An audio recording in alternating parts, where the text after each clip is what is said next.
We think that after the podcasting gold rush in 2025, the industry is going to start to face somewhat of a reckoning this year. The whole video explosion of podcasts, like it's just really blurring the lines, right? Like what's the difference between someone's YouTube series and a podcast? Like not much anymore.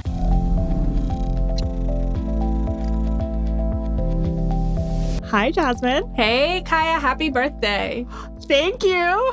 As you know, I have been being served so much astrology content on Instagram, which I have been sending to you nonstop.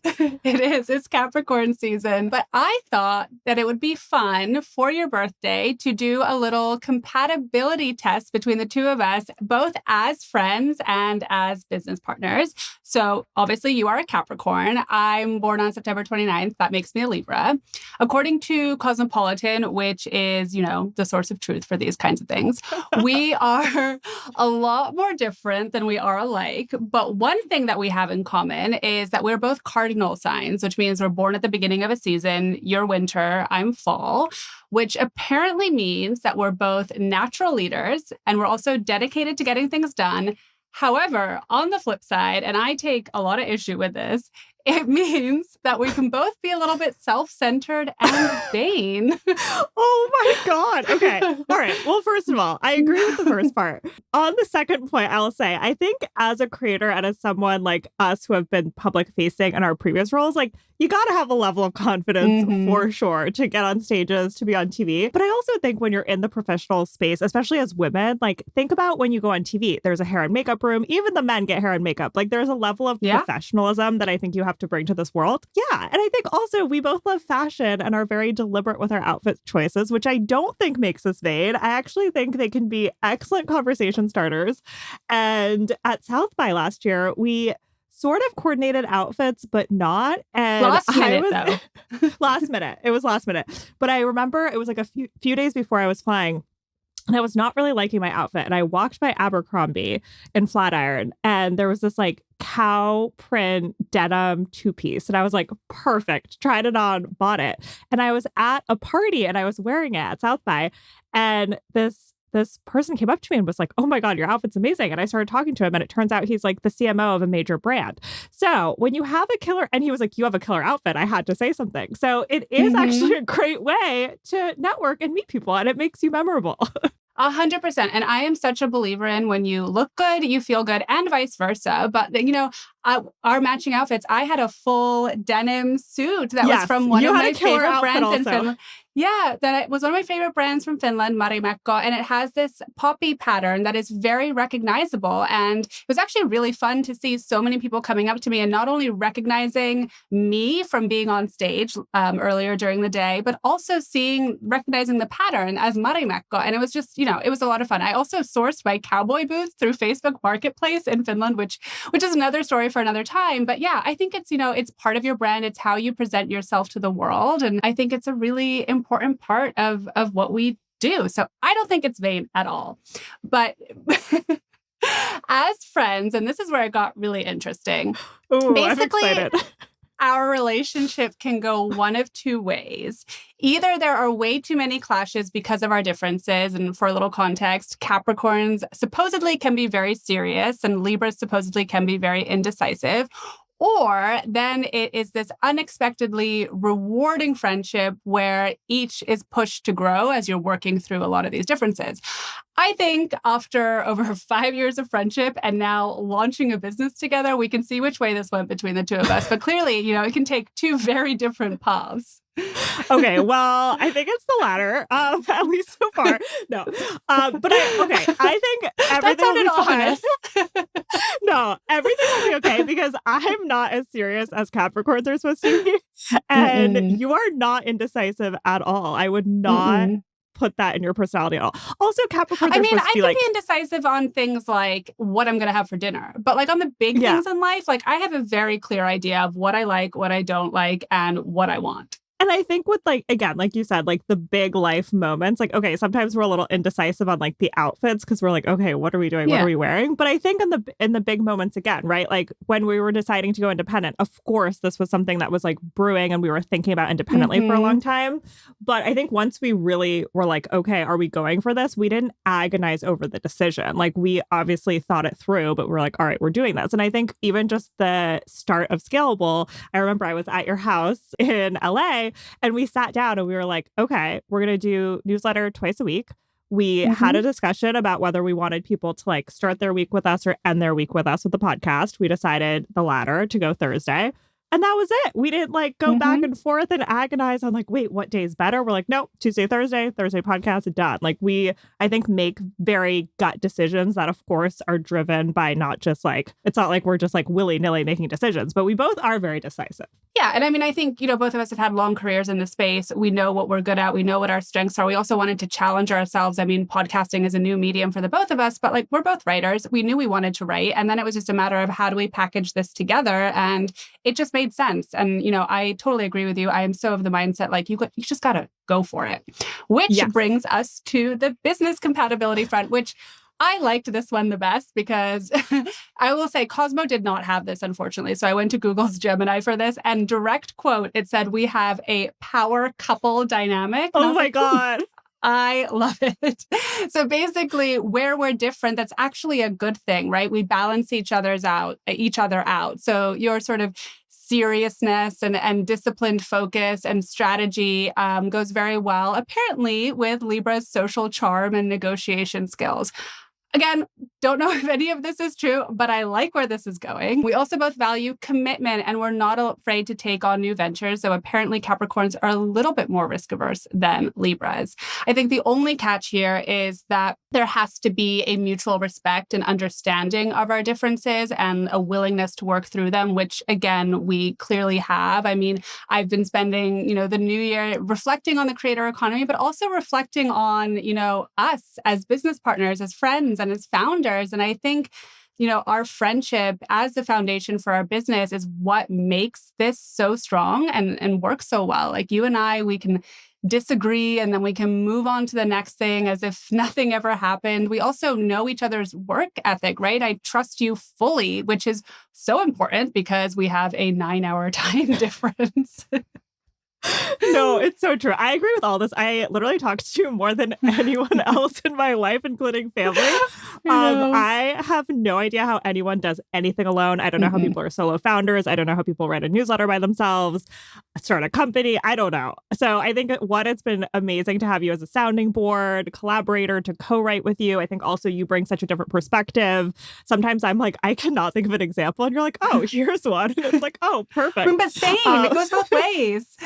No, totally. And I think the other thing too, like Capricorns, you can't believe everything about astrology, okay? Like Capricorns are like very rigid. And I think what's nice is also we can be flexible. Like, yes, we want to deliver this newsletter and we have, these things that we've promised the audience, but we could like Christmas Day was normally when we publish our podcast and we're like, all right, we're going to publish it one day later and that's okay. And we can be flexible, or when things aren't working or when we have to throw out the newsletter because there's a major news story, like we can pivot and adapt, which I think is great.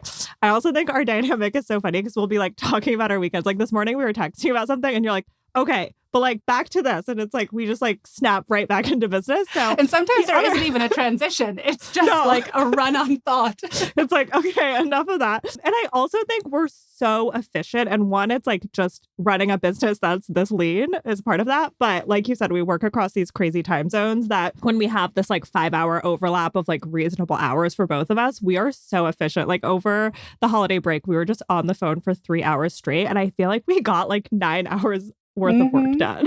So it's nice. And then you pick up when I like log off and vice versa. So that trust is critical for sure. Yeah, I totally agree with all of that. And honestly, like I could not imagine doing this alone and I could not imagine doing it with anybody except for you. So I'm very, very excited to get to celebrate your birthday in person in Dubai later this week. We are recording this just ahead of both of us hopping on flights. Mine is a little bit longer than Kaya's, although they're both long haul.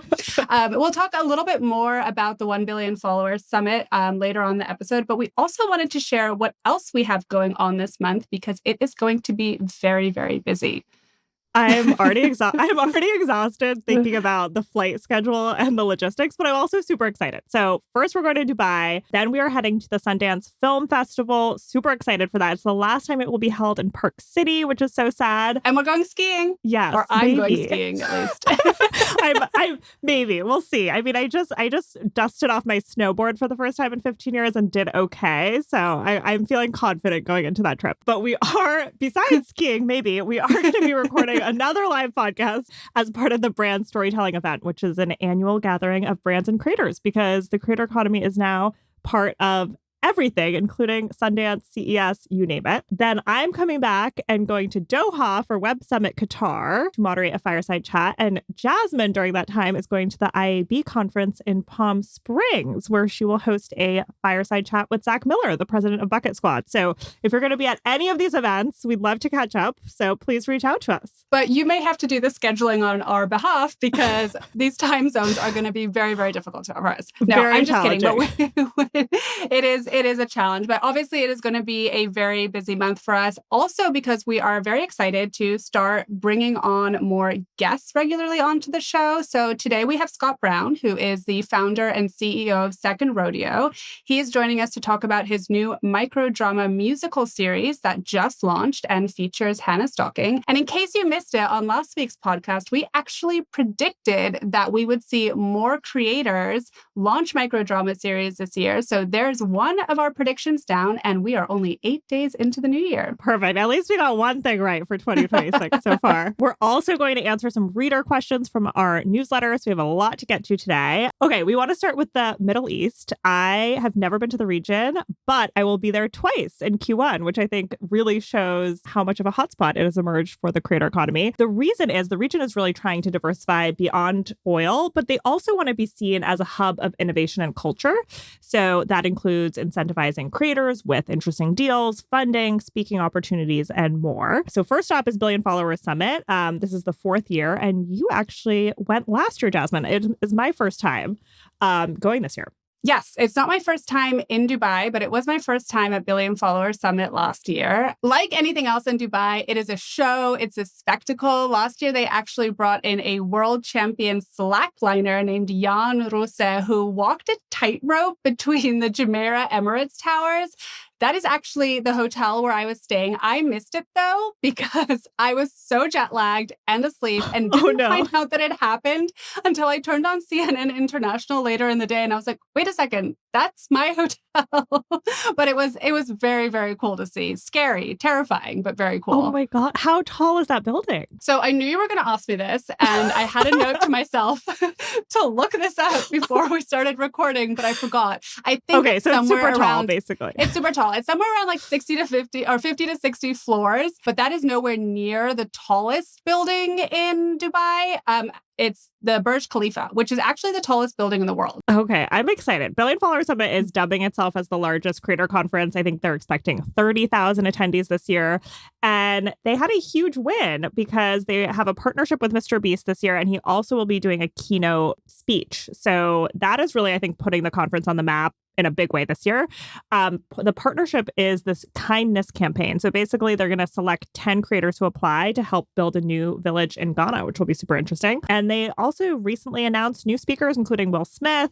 They have other big name creators like David Dobrik, Twitch CEO Dan Clancy, Lara Trump will be there. So it's a very interesting roster of folks. Yeah, and they're also planning a speaker dinner for all of us speakers out in the desert on Friday night, which I am super excited about. But, I think all of this sort of this show and this spectacle, and Kaya, you started to talk about this a little bit already, is that this is an enormous marketing opportunity for Dubai and for the rest of the countries in the Middle East, right? I think everybody knows that there's money there, there's infrastructure there, people are very digital first in the region, but I think some international companies have still been kind of hesitant to really do business there because of some of the legal, political, and reputational risks, some of which are real and some of which are more perceived. I mean, Dubai, of course, is an incredibly international city. It is a very advanced city. I mean, the tallest building in the world is there. Yeah. I know a ton of people from Finland, for example, who are expats there. But it's not just Dubai, of course. I mean, you mentioned Qatar already, and Saudi Arabia, which is actually where Mr. Beast opened his temporary theme park in the end of last year.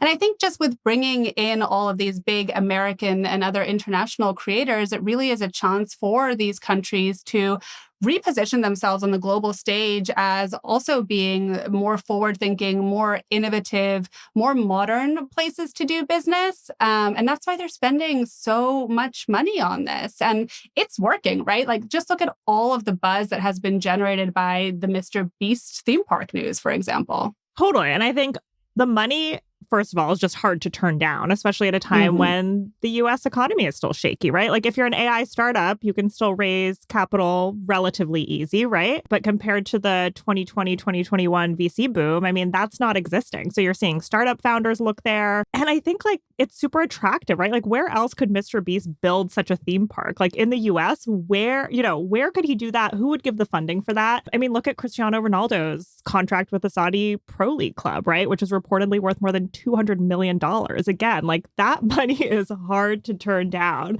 And you may not think of him as a creator, but he is consistently the most followed person on Instagram, which is wild. Dubai also last year unveiled creators' headquarters at Emirates Tower, and a more than $40 million fund to support creators. Their goal is to bring 10,000 creators to the UAE. So that announcement last year was timed to the Billion Follower Summit. So you're seeing a lot of kind of interesting things happen. CNN also, it's not just the creator economy, but traditional media, as we've talked about, is converging so much with creators. And CNN actually launched a new initiative called CNN Creators, and that includes a broadcast show which is headquartered out of Doha, which I don't think is a coincidence. No. And I think that speaks to sort of, the culture and the technologically advanced nature of the region, right? I mean, there's a huge audience there for a lot of these international creators. And if you think about sort of creators and brands in the Middle East, like, they were very early adopters of social media, of digital, of influencer marketing. And I think part of the reason for that is that the traditional media landscape there is much more regulated than it is in other parts of the world.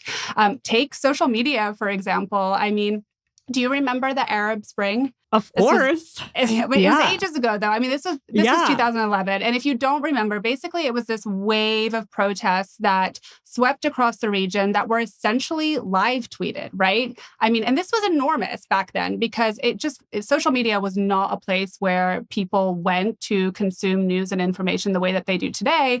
And all of a sudden, you had journalists, you had ordinary people, you even had governments really turning to Twitter and watching these events unfold in real time. And that just had this massive ripple effect, right? It really kind of kickstarted social media journalism. It really changed the way that newsrooms and even governments treat social media. I mean, I think back then it was pretty innocent and very positive. I remember Hillary Clinton said something along the lines of, social media can help resolve diplomatic disputes. And today, of course, we know the dark sides with disinformation and election meddling and just the overall sort of negative mental health effects of having access to news and information 24/7 at your fingertips. But this really was a massive turning point. And, just look at what happened last weekend in Venezuela. After the U.S. captured President Maduro, President Donald Trump posted a picture of him on his social network, Truth Social, that was then spread all over traditional media, including CNN, where I saw it. No, totally. And I think it's hard to think about social media not as a place for news. But like in 2015, I was an intern at Bloomberg and I was on a team called Social Media Monitoring. And my job and that team's job at the time was to look at Twitter because often news was breaking there first. And we wanted to follow it and make sure that we were up to date on everything. So it's hard to imagine a world where that isn't true, but it's not that ancient history. And it really did start with the Middle East. And of course, that Maduro photo and the perp walk and all the other content that we've seen has spread all over social media, has been memeified. There's a million thoughts on the whole situation, but it's hard to ignore news on social media now. Moving on to some other news, Spotify is kicking off the year with some announcements. This week, they announced some changes to their partner program. The high level is that it makes it easier for newer creators with less views than before to apply and start earning money from Spotify. The other interesting announcement I thought was that they're opening a new podcast and video production hub in LA and West Hollywood. That is going to be the home of the Ringer podcast, and it's also going to be available for use for some creators in the Spotify partner program. So we're seeing YouTube Studios, if you remember, which they shut down. It all comes back. It's all circular. But Spotify also released some stats. I think stats are often tricky from the platforms to put into context because they often don't say which base, or they don't give much kind of historical context over how these things have changed over time. But they did say that they estimate that over the past 5 years, Spotify has brought more than $10 billion to the podcast industry. So that's both through their direct monetization, the scale of engagement they deliver, all that kind of stuff. I mean, I think you're absolutely right. I mean, those stats, not just from Spotify, just overall, I mean, they can be very, very hard to kind of decipher what it actually means. And that was the case here. But there was one stat that stood out to me, which is that compared to casual listeners, loyal fans on Spotify, how they define loyal fans, I'm not sure, stream nearly 20 times more of a show and are 150% more likely to stick around after 6 months. This kind of, just speaks to the broader trend within the creator economy of creators, brands, platforms, all trying to prioritize these loyal core fan bases over reaching literally everybody. And this, to me, says that Spotify is also playing into this. I think it's pretty well positioned for it. I mean, Spotify is not as algorithmically driven as, say, a TikTok or an Instagram or another social media platform. And just when it comes to podcasts in general, like those tend to be more self-selected, right? You're picking and choosing a few shows that you like and want to listen to and spending a lot of time there. But since we are on the topic of podcasts, I actually wanted to make one additional prediction for 2026 that we also included in Tuesday's newsletter.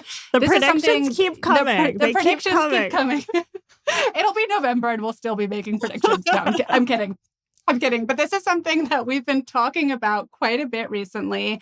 And we think that after the podcasting gold rush in 2025, the industry is going to start to face somewhat of a reckoning this year.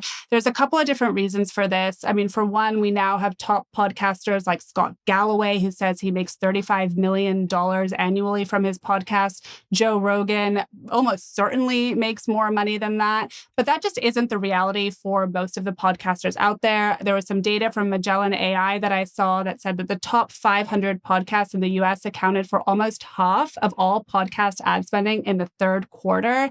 That means that ad spending is heavily consolidated at the top.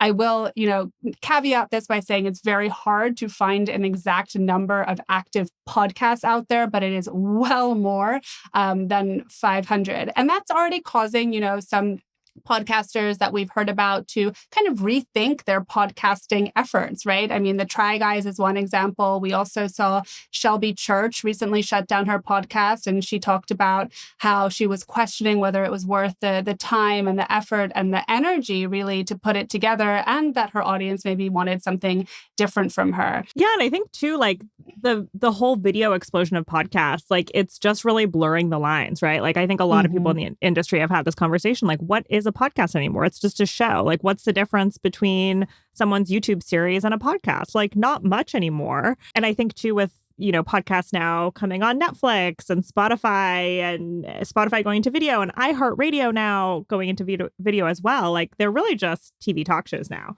And one of the things, just to piggyback off of that a little bit, that isn't talked about as much in the media is also what are the implications of that for brands and advertisers, right? I mean, they very clearly bucket their spending into, say, social, video, podcasts. When the lines blur, that becomes incredibly complicated. And I think that's an argument for, brands to kind of modernize and update their strategies. But in the short term, I think it's going to lead to a lot of issues as they're trying to reconfigure their infrastructure. Yes, no. And I think too, like one thing that we have not really heard people talk about that we talk about a lot is how the explosion of video really exacerbates this gender gap for women and minorities. Like they already make up such a small share of podcast hosts and guests.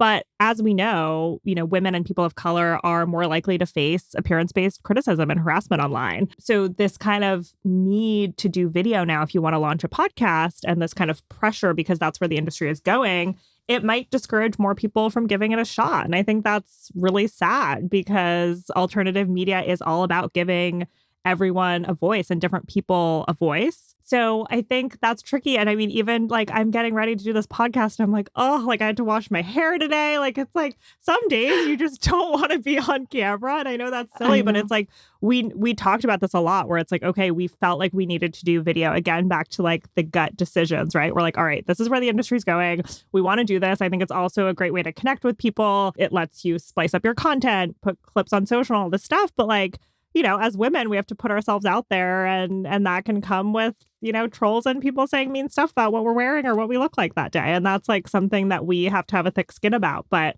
I think it's just a tricky dynamic. And because of the pivot to video, I think it might have an even worse impact, and those stats might get even worse over time. Yeah, and more broadly, too. I mean, I am very curious to see sort of more statistics and robust estimates come out for how people are actually consuming video podcasts, right? I mean, we know that there has been a growth in the video podcasts. We've also seen, growth in the number of people who are spending time watching them. But we know that audio isn't dead, right? And I know, like, from a personal preference, a lot of times I still like to consume podcasts via audio. I don't listen to many full episodes, if I'm being perfectly honest. I do consume most of it through TikTok and Instagram, which speaks to your point about needing video, at least for sort of clipping and marketing those shows. But I think we're going to start to get a clearer picture of sort of the interplay between audio and video and how all of this shakes out this year. Okay, moving on to our reader questions.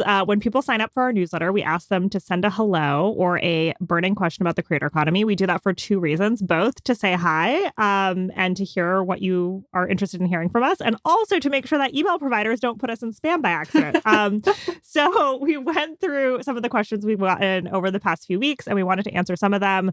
We answered more in our newsletter this week as well. I'm going to kick the first one to you, Jasmine. So one reader asked us, what's the best way to truly measure effective creative engagement? So I know this is a little nitpicky and maybe a little bit snarky, but it really depends on what you mean by effective, right? That's a subjective term, and it means different things to different people, right? But let's assume we're talking about how people are reacting to or responding to creator content on social media.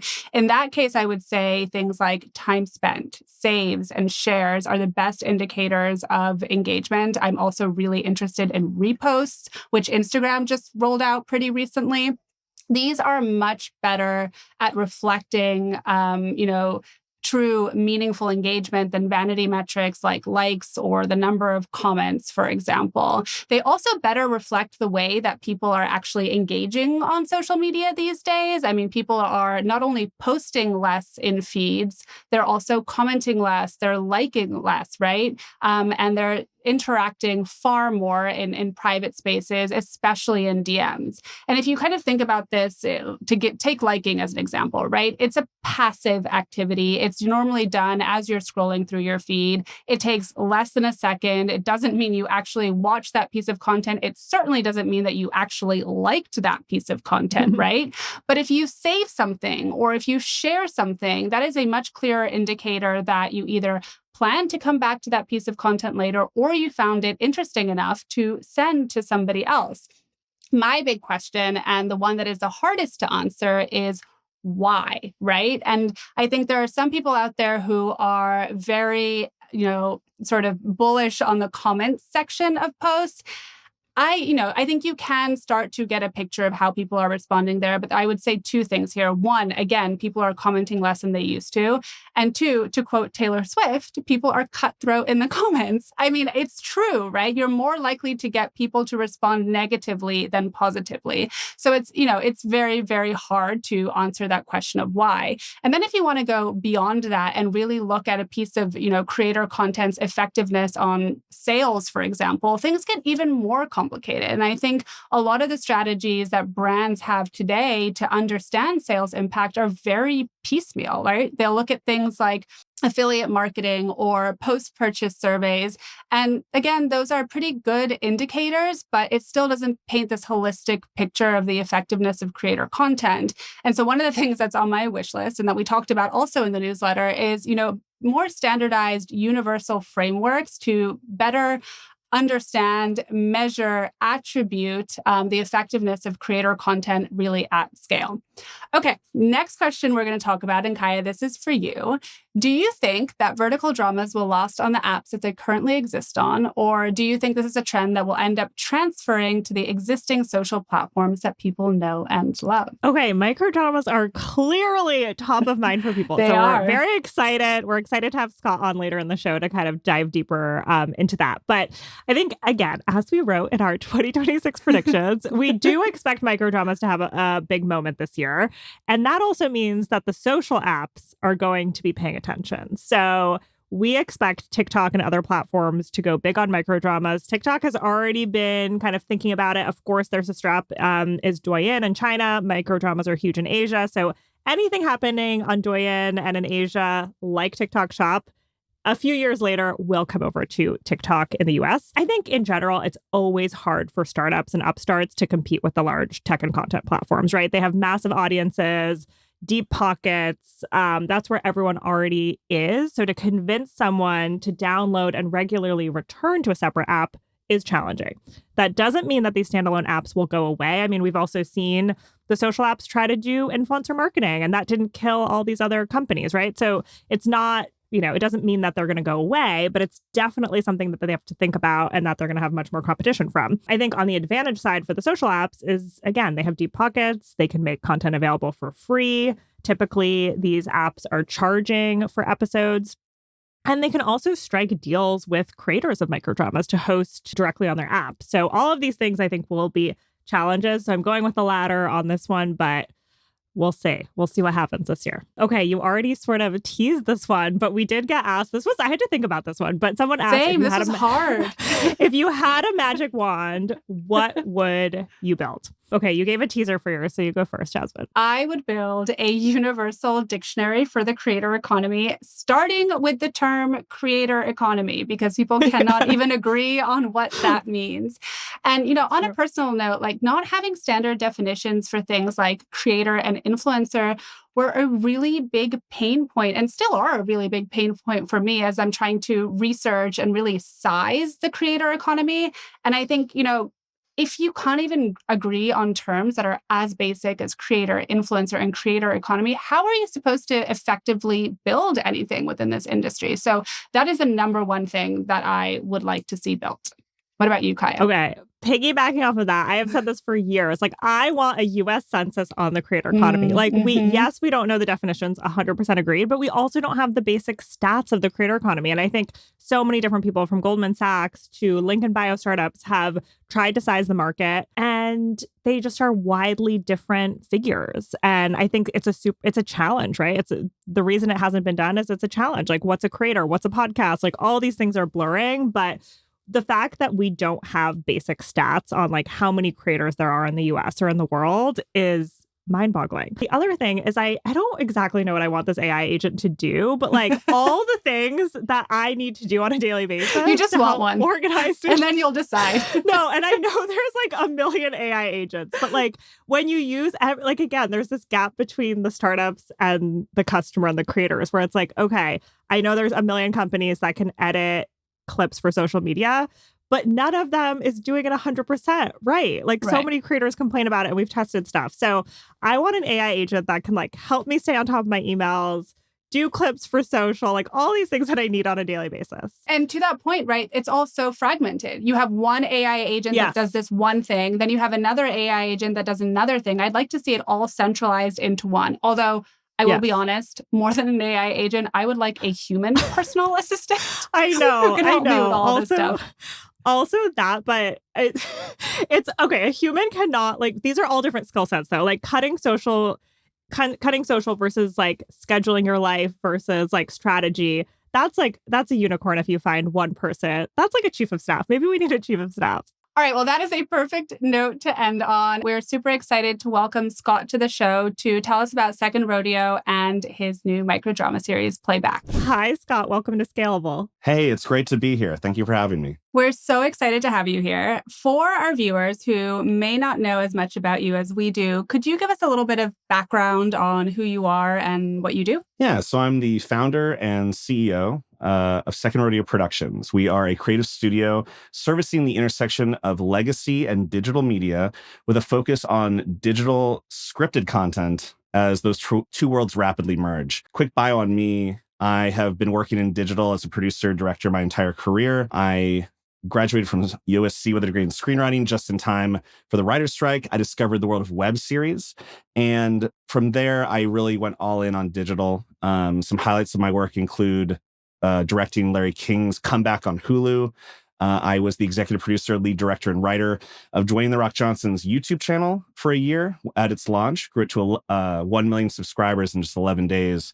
I also was a senior producer for Mr. Beast in 2023, did one of their largest stunts, Train versus Giant Pit. And now with Second Rodeo, we are producing scripted digital content with a focus on microdramas, but with an eye towards what I'm calling the scripted digital boom, which I really believe is just the beginning of audiences finally excited and wanting to consume scripted content in a way that is not only creatively exciting, but also a sustainable business. We definitely want to talk to you more about lessons from your career later on. But first, let's talk about Playback. Tell us a little bit about the show, what it's about, where you're launching, and who it's for. Playback is a microdrama, also known by the fans as a vertical. It's playing on the app Microdrama, who is our production partner on it as well. And Playback is the story of a young woman named Maddie Bryce, who, unbeknownst to the world, is actually the brains and the voice behind a pop superstar that is known only to her to be an AI avatar. And because of this fame, she enters the world of the music industry and meets a young man named Luke Rivers. And it's really a story about them falling in love and navigating the world of music together, following their dreams, and ultimately coming together in a big finale that's about love and courage and, overcoming the odds. I like to think it's meant for a lot of different audiences. It's first focused on the demographic that primarily consumes these stories, which are women in their middle and young life, but also we're focusing on young adult audiences as well. It's also a musical, so fans of music and digital storytelling in general. Why a musical? I mean, I feel like there's so many different directions you could have gone with this series. Why did you choose that route? And on a related note, how did you cast the show and choose some of the people, the creators who you're working with? The reason why I wanted to make a musical, it partially felt right. When I read all the comment sections, the fan community is highly engaged with us. They're asking for things that are different. A lot of microdramas tend to be plot lines that are, recycled. People really want fresh stuff. And our first series, The Diamond Rose, it was kind of a dance movie, a little bit like Step Up. So it felt like a natural progression to evolve what we were offering audiences while still giving them what we'd learned they really wanted. Holy Water, the company that owns and operates Microdrama, they really wanted to explore, based on my background, the ability to cast a creator in one of the roles.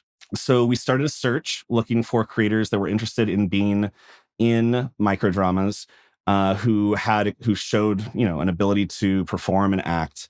And at the same time, we ran a very normal casting process where we did a large call. We had callbacks, we had chemistry reads. And besides our wonderful cast, we were also able to secure, and this is brand new news, Hannah Stocking to play the villain in our series. Hannah has a wonderfully talented person. She's great in this role, a pleasure to work with. And, with 78 million followers, I think she brings a level of notoriety, an audience that might not know microdramas as much, and people who are really excited to see her act. So it was a combination of reaching out to agencies and a traditional casting process. The storyline feels very, meta for the moment that we're in with the AI clone. So how did the story kind of come together? How did the idea come together? One of the reasons people watch microdramas is they're looking, a lot of people talk about how they're not looking for like a heavy lift when it comes to, the different things that they're watching, whether it's thematic or character or the complexity of a plot, right? But at the same time, I don't think that desire for a story that is easily metabolized is in opposition to the idea of saying something about the world. It's just about like anything, how you execute it. So we were like, what? AI is always in our lives. How can we make our story seem timely, but in a way that would still feel timely, roughly 5 months after the conception of the thing? And a musical about a young woman who was secretly the brains behind an AI phenomenon that the world wasn't sure of whether or not it was AI, and making a little bit of a commentary about art and the tools that are used to express that art. It just felt right. I mean, in my career where I've been fortunate to do, many things that have been seen by a lot of people. And a big component is how it feels to my gut.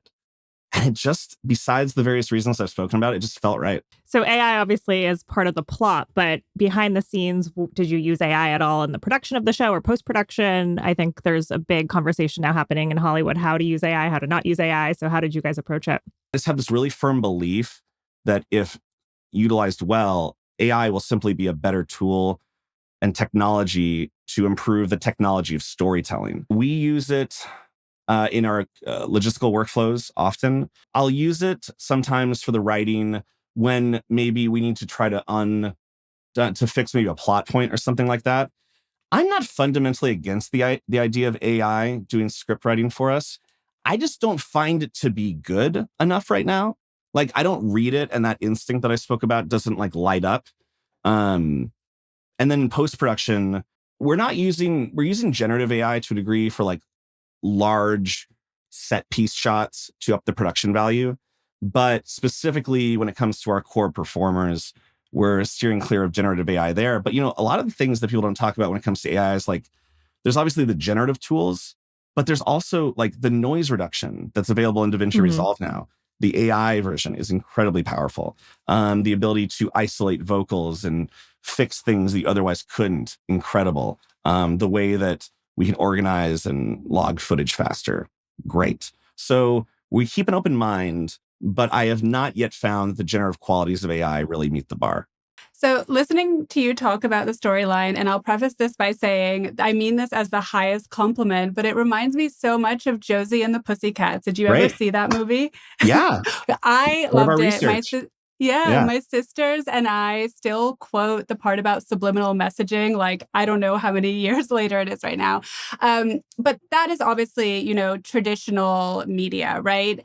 I'm curious to how long it took you to produce this microdrama series, and how does that compare to, say, a traditional film or movie? Well, this is really important to me, right? So I think in my entire career doing digital, right, I have always sought to take the values, the aesthetic and creative values of traditional media, legacy media, storytelling. And I use the word transpose, I think, really purposefully here.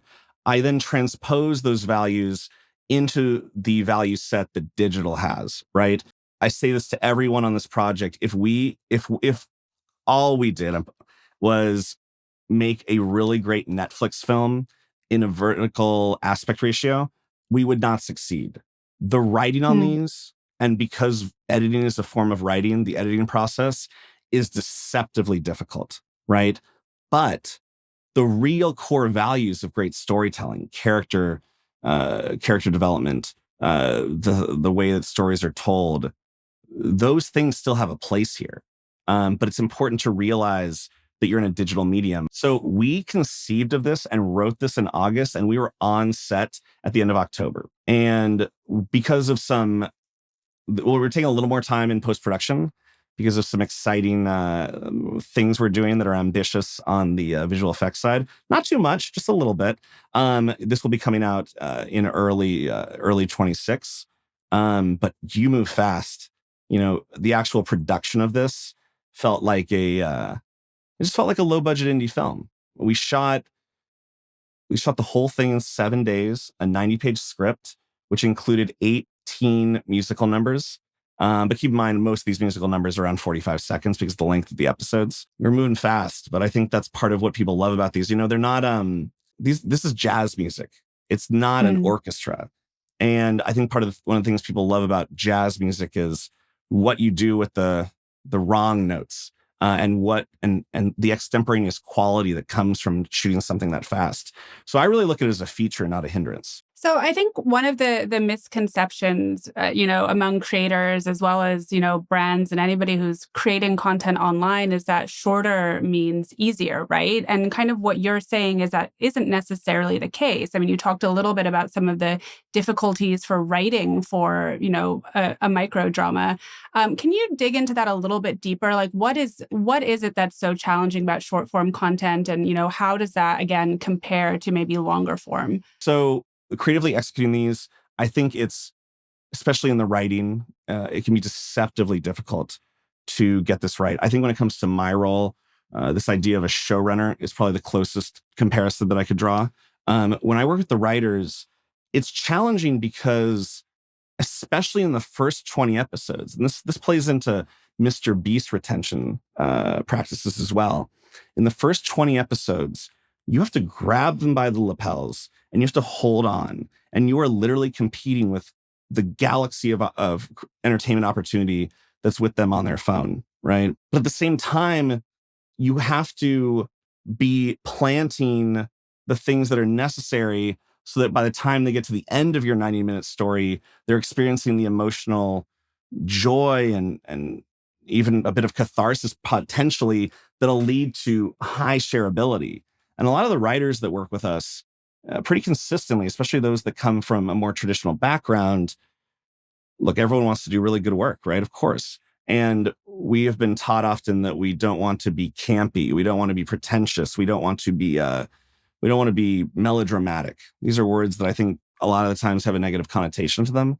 And when you're writing for a conflict density and a storytelling cadence that is as fast as especially the first 20 episodes of a microdrama, any decent writer's alarm bells will start ringing that you may go into those negative spaces. But what I really try to tell people is you absolutely can tell an incredible story with the demands needed of the pacing of a microdrama. I actually believe truly, and we're just getting this process started, but I actually think that microdramas are ultimately going to make film and TV better. We have a system that we use where there's an outline that we have in a Miro board, and every story uses it as a template, and it's broken down by episode. All 60 episodes. We operate on a 60 episode structure.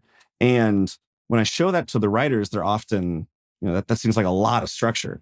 But I promise them, this is purely a place for you to start playing from. And you can do great, exciting, creative work. Playback is we're still editing it, but I can say with a lot of conviction that Playback, I really believe it'll be the best thing by my standards that I've ever made. It was the most exciting, joyous thing to make. And I just can't wait to see the world see that joy up on the screen. What's the business model of Second Rodeo? How are you monetizing these shows? So right now we work with the apps, and there's a production company fee in addition to back-end participation. A lot of people will work at these at volume. Second Rodeo, more specifically, is focused on creating content that continues to evolve and iterate on what microdramas and all of their formats can be. Specifically in microdramas, I'm also 2026 is really going to be about, a major part of it will be about focusing on brands and brand integration into scripted storytelling. I think the important thing to remember about Second Rodeo's business model is that I contextualize the microdrama piece, which is a major part of our current business, I wrote a piece in Tube Filter about what I called the first true, real digital scripted boom. Because there's not just microdramas, right? There's also Darman. There's Alan Chicken Chow. There's the group chat. There's Brooklyn Coffee Shop. There are so many, and then beyond those shows that get talked about in the media, there are dozens and dozens of, for example, YouTube channels that put out 20-ish minute fully narrative videos, and only that. That's that have millions of subscribers, and every single one of their videos without fail is doing at least 100,000 views. That is very, very new. And so Second Rodeo's business model is about keeping our head on a swivel and capitalizing on all the various opportunities within this larger scripted digital boom. So you brought up Darman, and he is actually one of the creators who has teased that he might be having something cooking in the microdrama space too. So I wanted to take a moment and just kind of zoom out a little bit and just get your broader pulse on the microdrama space, because obviously they are huge and they're very lucrative in China, but they've been kind of written off here in the US. And I think the same happened with live shopping, right? It really just hasn't taken off to the same degree. Do you think microdramas are ever going to be as big here as they are in Asia? I do believe that they are going to be a major part of the future, but I think of it, what I've learned is over the years is predicting the future of something that has really powerful early indications. It's tricky, right? When I think about 2 years ago, right, when I first learned about microdramas, and what really caused me to want to put my foot down on the gas as hard as I did, which was very hard, right? And we really pursued them aggressively. Not only is the consumer behavior to spend money, like I say this to people, if the US consumer last year spent, by some estimations, over $1 billion watching what amounts to movies with no known actors in them and no known IP driving them. They just wanted to know what happened next to Jack and Jill. That is a huge opportunity. I also think that a big difference in this moment is the fandom, right? There are, every day almost, it seems now, I get messages from strangers that I've never met who are passionate about this space, right? It reminds me a lot of the early days of YouTube, when a lot of people were dismissing YouTube and YouTubers and creators in general. And I was on sets with those people, and I saw the piles of fan mail that they got. And my instincts at the time were like, this feels like something that is meaningful. I just keep looking at the growth in America. I keep looking at how more and more new people are watching these. And I look at our own work. It just really feels like early YouTube. And so to really answer the question, I do think it'll get as big. I think it'll have a different shape to it because of different cultural factors. But really, the idea that the phone is a new medium, and not that the phone is a second screen, right? It's actually a new medium. It is the main event for certain parts of our lives. That's a really seismic shift. And it's something that we're just starting to fundamentally understand. I'll just add this too. I say this a lot to my team. When movies came out, when film came out as a medium, right? It was intended as the exhibition of entertainment first, right? When television came out and began to enter into homes, it was intended as an entertainment vehicle first. The phone entered our lives not as an entertainment medium at first. In a way, I guess you could call it that, but it really was meant as a communication device. And because of technology, it has evolved into a medium for the commerce and art around storytelling, right? And because it's delayed, I think people sometimes, because we've held phones in our pockets for a long time, but if you really contextualize it in this idea that we are only really able to enjoy phones as a new storytelling medium, and the implications of having storytelling with us wherever we go, that's where I get really, really excited. So one of our 2026 predictions is that microdramas are going to explode in the US. We also think that means that TikTok and social apps are going to be paying more attention. We've already seen TikTok make some moves in that direction. So do you think that's a threat to standalone apps like MyDrama, where you're premiering, or Real Short, or the others, if the big social platforms get in on the space? I think it's going to be a factor that they're going to have to be concerned with, right? And it's going to have to be something that factors into their plans. But, I look at Dropout and Nebula as examples of platforms that do a really good job of actually utilizing social media, YouTube, everything, to actually increase the audience's use and love of their brand, their app, things like that. I think that these platforms will be a threat to these apps if they don't really embrace them, right? it's not TV, it's HBO. That was a really powerful tagline for a long time. And because of the way that these social apps work, there's going to be a lot of different types of content that simply they probably will not exhibit, right? So it's not YouTube, it's the app, right? There's and if they smartly and strategically utilize social media as a tool to build audience, to bring in audience. I mean, one of the things that gets talked about a lot is, and there's not absolute clarity on, but so much money is spent in the paid acquisition of users in microdramas. I think a big opportunity that I think we're going to start seeing in 2026 is to lower that ultimate customer acquisition cost utilizing organic reach on social platforms. But I also know these social platforms also want to become a place where users can transact as well. So, look, as a person making content, I tend to become very excited by places that my content can exist, by diversity in the ways that I can monetize that content. The apps only need to be worried if they don't adapt, because these platforms are wonderful and very powerful. And if used correctly, they will only lead to the acceleration of, I think, your very prescient observation that microdramas will be exploding this year. So now you're all in on the microdramas. But before that, as you mentioned at the top, you've had such a fascinating career of, as you said, bridging the gap between traditional media and social media. You talked about your work with The Rock and Larry King. Looking back kind of on your career to this point, what's been the most important business lesson that you've learned so far? The most important business lesson that I've learned is that if you treat the audience with respect and give them what your instincts tell them will be something that they love, and you give it to them authentically and in a really exciting way, they will respond to you with views and transactions that allow you to continue to do with what you love. So along a similar vein, what has been your biggest win and your biggest loss so far?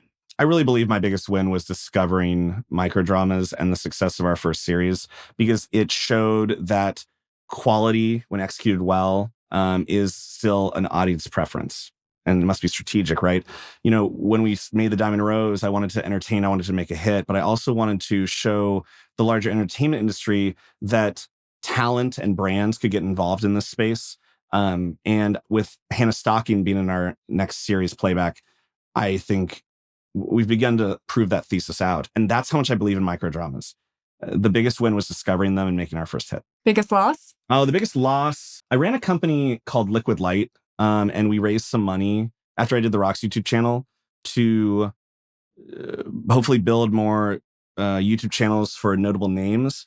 And the pandemic really threw a wrench in the works of that. There's a lot of wonderful momentum we were building. And the pandemic specifically at that time interrupted what I think is still proving out to be a really powerful opportunity for notable names and brands. But the inability to leverage that, I think, was the biggest loss due to the pandemic. Now that you're, a founder in the creator economy, you've obviously worked at companies in the past, but now that you're a founder, what do you think it really takes to succeed in the creator economy from the founder perspective? I mean, you got to think like a creator, right? One of the toughest things about the creator economy is that we don't have hiatuses. We don't have summer breaks, really. And it has to be a willingness to adapt and grow and listen to the audience and meet them where they are. If you don't keep an open mind and accept that change is inevitable, which I think the best creators, and having worked with some of the best creators, they absolutely do understand that they have to continuously evolve. I think those are the most important things. Just continue to evolve and grow. So Kaya and I have both been covering this space for a very long time, over a decade each, actually. And what we're doing now feels so meta, because now, we're covering the business of the creator economy, but we're also creators and founders ourselves. But we only launched Scalable about 2 months ago. So what advice could you give to us as first-time creators or founders in the creator economy? Be bold. Do things that, trust your gut. I know that's such an obvious thing that people tell you, but really following your instincts and what got you here and listening to this voice inside, the more I do that, the more I find that the success and the milestones of that success happen. But also And there's actually a theme in Playback from the patron saint of Playback, David Bowie. Just always make sure that you're going a little bit farther outside of your comfort zone. Again, be strategic, be thoughtful, but go a little bit farther than what you're used to doing. Get to a point where your feet are just not quite touching the bottom. Go a little bit farther. That's where the really exciting work and the innovation lies. Thank you so much, Scott. And by the way, I have the same birthday as David Bowie. So how funny is that? Wow. We all could be so lucky. Wonderful. Well, thank you, Scott. That was a great end. And we so appreciate the time and you coming on. Thank you. It was really wonderful to come back and start the new year like this. And I look forward to, I subscribed and I look forward to continuing to watch the podcast. Awesome. And maybe we'll run into you in Dubai. We'll see.